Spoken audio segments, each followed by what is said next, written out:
Hello guys, welcome to our channel kids learning. Good morning. आज हम हिंदी की new कहानी करेंगे, साधु और उसका दिखावा। Now let's start.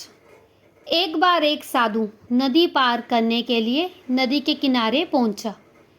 वह नाव में बैठने ही वाला था कि दूसरे किनारे पर उसने एक साधु को तपस्या करते हुए देखा।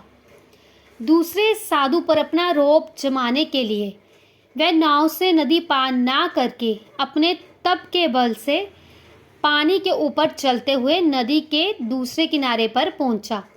यानी कि दूसरे को अपने रोब जमाने के लिए, यह बताने के लिए कि मैं कितना शक्तिशाली हूँ। दूसरे किनारे पर वह तपस्या करने वाले साधु के पास पहुंचा और बोला, देखा मेरा कमाल, मैंने किस प्रकार पानी के ऊपर चलते हुए नदी पार की है।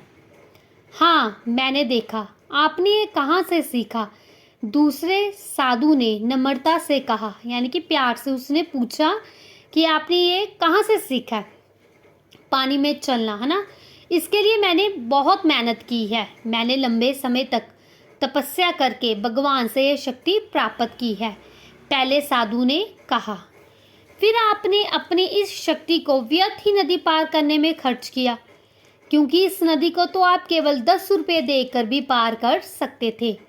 भगवान की दी हुई शक्तियाँ यदि आप पर उपकार में लगाए तो अधिक अच्छा रहे। दूसरे साधु ने बड़े शांत भाव से कहा, यानी कि आप इन शक्तियों को व्यर्थ में प्रयोग कर रहे हो।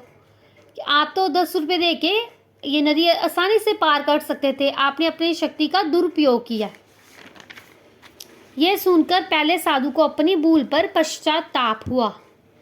वह दूसरे साधु से क्षमा मांगकर अपनी राह चल दिए। शिक्षा, कभी कभी व्यर्थ का दिखावा भी अपमान का कारण बन जाता है।